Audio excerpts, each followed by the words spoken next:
Guys কি বলবো, এখান থেকে আসছিলাম, একটা আমার পুরো পায়ের কাছে মানে এতটা দূরত্ব 1 বিঘা একটা সাপ দাঁড়িয়ে রয়েছে, হেলে সাপ। এটা তো আমাদের এখানে হেলে সাপ বলে, আমি জাস্ট ভয় পেয়ে গেছি গাইস। তোটা আমাদের এখানে হেলে সাপ বলে, তোমাদের ওখানে কী বলে দেবে, জানিয়ে দেবে গাইস কমেন্টে। এখন বাড়ি চলে যাবো গাইস, এমনি ভয় লাগছে, সাপের ভয় লাগে প্রচুর। এখানে থাকা নেই গাইস, মাঠ থেকে নেমে যেতে হবে। এইখানটাই ছিল মালটা শুয়ে। তো hello guys, welcome to my blog. তো আজকে আমি মাঠের দিকে এসেছি। তো আমাদের এখানে গতকাল রাত্রে বৃষ্টি হয়েছিল প্রচুর পরিমাণে। তো বৃষ্টির পরে মাঠের কী অবস্থা দেখাবো এখন গাইজ, চলো দেখাচ্ছি। দেখতে পাচ্ছ আমার সামনে মাঠ, আর এই মাঠে প্রচুর পরিমাণে ধান লাগানো আছে, দেখতে পাচ্ছ গাইজ এদিক ওদিক। আর আমি এখন যাবো কনির পাড়ে। তো আমাদের সামনে ওই দিকে কনির পাড় আছে, তো ওই কনির পাড়টা এখন যাবো। তো দেখবো জল জমেছে কিনা কোথাও পুকুরে। তো গাইজ চলো, দেখতে পাচ্ছ ভিউটা দেখো, মেঘ আর মেঘ, মেঘ আর মেঘ। তো এখন গাইজ আমি যাবো মাঠে কনির পাড়ে। তো ওইদিকে গিয়ে দেখাচ্ছি গাইজ কী অবস্থা, মেঘটা দেখে নাও, চারিদিকের ভিউটাও দেখো নাও গাইস। এইসব ভিউ গাইস, জাস্ট ভিউগুলো দেখবে শুধু গাইস, ভিউগুলো জাস্ট চোখের সামনে এরকম ভিউ সবাই দেখতে পায় না। এটা আমি ক্যামেরায় তুলে ধরছি তোমাদের দেখানোর জন্য গাইস। তো ভিউগুলো দেখো। তো গাইস চলে এসছি আমি এখন কনির পাড়ে। তো আমার সাইডে দেখতে পাচ্ছ ধান গাছগুলো সব বৃষ্টিতে নষ্ট হয়ে গেছে এখান থেকে। তো এই দেখো ঝড়ের মধ্যে কী অবস্থা, ধান গাছের কন্ডিশন দেখো। এখান থেকে খারাপ হয়ে গেছে, পুরো বেকার হয়ে যাবে ধানগুলো সব। এই যে, তো গাছগুলো পুরো নষ্ট হয়ে গেছে, আরও ক্ষয় খেতে হয়েছে। তো এই যে এই ড্রেনটাতে জল জমেছে গাইস, দেখতে পাচ্ছ পুকুরের জল অনেকটা বেড়েছে, আর পানাগুলোও ছড়িয়েছে। আর ধান গাছ দেখো নষ্ট হয়ে গিয়েছে, এই সাইড থেকে পুরো নষ্ট হয়ে গিয়েছে। তো আমি আর একটু সামনে গিয়ে দেখাচ্ছি গাইস। তো বৃষ্টিতে কি বলবো, তো গাইস বৃষ্টিতে পুরো মাটি কাদা কাদা হয়ে গেছে, তো পা রাখা যাচ্ছে না এখানে। দেখো কাদা ভর্তি হয়ে যাচ্ছে। তাও আমি তোমাদেরকে ঝড় বৃষ্টির পরে আমাদের মাঠের ভিউটা দেখাতে নিয়ে চলে এসেছি। তো দেখো ওর সামনের দিকে যাব। তো গাইস দেখতে পাচ্ছ উপরে একটা ঘর বানানো ছিল, সেই ওই যে আমার হাতে সোজা। তো ঘরটা পুরো ভেঙে চুরে গেছে, মানে ঝড়, প্রচুর পরিমাণে ঝড় হয়েছিল। ধান গাছের তো কন্ডিশন দেখে নিলে, তো ওদের ঘরের পুরো বাঁশ মারা গেছে। তো গাইস এখন চলো দেখাবো। তো চলে এসেছি এই পাশে আমি এখন, আর আমার পিছনে দেখতে পাচ্ছ জায়গাটা সবাই চেনো বলতে গেলে, যারা আমার ব্লগ রেগুলার দেখো। তো ওই পিছনে আমাদের সেই হাই স্কুল, যেটার পিছনে আমি ভিডিও বানাতে গিয়েছিলাম। আর এই যে আমাদের সেই পুকুর পাড়। আর এখানে দেখো ছোট চারা লাগিয়েছে, বেগুন হয়েছে পুরো। এই দেখো ছোটো ছোটো বেগুনও হয়েছে গাছে, দেখতে পাচ্ছ আমার এই সাইডে বেগুন গাছের চারা আছে কত।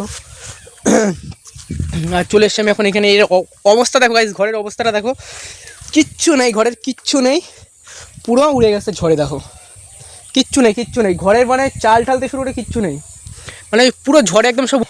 ভিতরে গিয়ে দেখাচ্ছি গাইস, আমি গাইস ভিতরে চলে এসেছি ঘরের। এই যে, তো কিচ্ছু নেই, চাল সব উড়ে গেছে ঘরে, দেখতে পাচ্ছ। আর এটা বেশি ক্ষতি হয়নি, এর থেকে বেশি ক্ষতি হয়েছে ধান গাছের আমাদের। দেখো ওই সাইডে দেখলে ধানের কি অবস্থা, এই পাশে দেখো ধান গাছের অবস্থাগুলো, পুরো ধান গাছ পুরো নষ্ট, দেখো পুরো নষ্ট।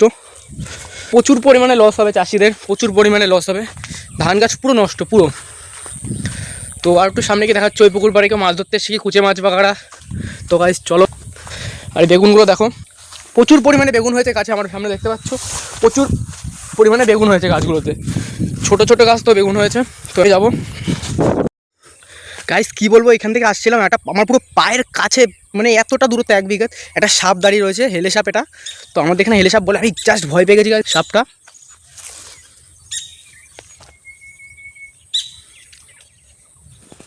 তো গাইস দেখলে সাপটা দেখলে এই পালিয়ে গেছে। তো গাইস এখান থেকে পালিয়ে যেতে হবে। তখন এই পুকুর পাড়ে চলে এসেছি আমি। তো এখন দেখো সাবধানে চলাফেরা করতে হবে, বৃষ্টি ঝড় হয়েছে, সাপ যখন তখন কামড়ে দিতে পারে। তো এখন আমি চলে এসেছি এই পাশটাতে, দেখো এই পুকুরে জল জমেছে। তো আমি এখন সামনের দিকে চলে এসেছি গাইস। তো আমার সামনের মাঠটাতে দেখতে পাচ্ছ এখন প্রচুর পরিমাণে জল জমেছে। ওই দেখো, এটা কিন্তু কোনো মোটর, স্যালো মোটর দিয়ে জল দেওয়া না, কাল রাত্রে ঝড় বৃষ্টির কারণে সেই জলটা জমেছে। দেখো বক বসে আছে, আর ওই মাঠে পুরো জলে ডুবে গেছে, দেখতে পাচ্ছ। আর এতটুকুই দেখালাম গাইস, এখন বাড়ির দিকে যাবো, সাপটা থাকতে পারে গাইস, রিস্ক নিয়ে লাভ নেই। তো গাইস ওই সাপটা এরকমভাবে ছিল, আমি দেখতে পাইনি, দেখে লাফ মেরে উঠেছে, পুরো কামড় দিলে খবর কলকাতা হয়ে যেত। তো ওটা আমাদের এখানে হেলে সাপ বলে, তোমাদের ওখানে কী বলে দেবে, জানিয়ে দেবে গাইস কমেন্টে। এখন বাড়ি চলে যাবো গাইস, এমনি ভয় লাগছে, সাপের ভয় লাগে প্রচুর। এখানে থাকা নেই গাইস, মাঠ থেকে নেমে যেতে হবে। এইখানটাই ছিল মালটা শুয়ে, সাবধানে চলাফেরা করতে হবে। এখন মাঠ দিয়ে বাড়ি যেতে হবে, আর উপায় নেই এখন গাইস, আজকে আর মাঠে ব্লগ করা যাবে না। যতটুকু দেখালাম অতটুকুই দেখো গাইস, মাঠের এইটুকু। বেঁচে থাকলে আবার রেগুলার ব্লগ আসবে, বেঁচে থাকলে নেক্সট দিন আবার ব্লগ আসবে। সাপে একবার ডসে দিলে নাগিন পুকপুক হয়ে যাবে। তো গাইস তখন বাড়ির দিকে যাবো। গাইস চলে এসেছি আমি এখন হেঁটে হেঁটে। দেখতে পাচ্ছ আমাদের টমেটো গাছে টমেটো সব নষ্ট হয়ে গেছে। এই যে পায়ের গাছে প্রচুর পরিমাণে টমেটো সব নষ্ট হয়ে গেছে, সব টমেটো নষ্ট।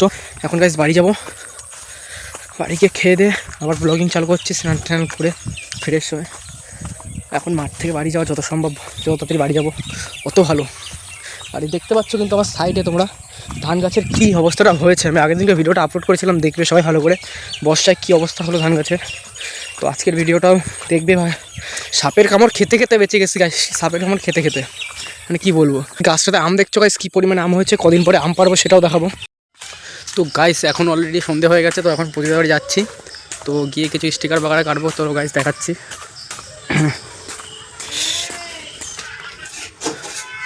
তো এই যে চলে এসেছি এখন কাছে এখানে কাজ করতে। এদিকে আকাশ এখন কাটিং বাগাটা করছে, সরিদা কাজ করছে। তো এখানে শিট রেখা আছে, এগুলো এখন আমি কাটবো গাইস। দেখো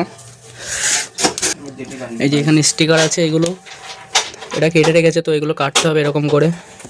তো গাইস দেখো এখন বসে বসে এগুলো কাটবো। তো বন্ধুরা এই যে দেখতে পাচ্ছ কাজে বসে গেছি। এই যে শিটটা আছে, শিটের এই সাইডটা যেদিকে বাড়তি আছে এটা কাটতে হবে। তো দেখতে পাচ্ছ এই যে লাইন দেওয়া আছে, তো এই সময় যেটা কাটতে হবে। তো এটা কাটলাম দেখতে পাচ্ছ। আর এখানে এক শিটে 5টা আছে, তো দুটো দুটো করে কাটতে হবে। এদিকে 2টো থাকবে, এদিকে 3টে থাকবে। তো দেখতে পাচ্ছ এটা এখান থেকে কাটবো এখন।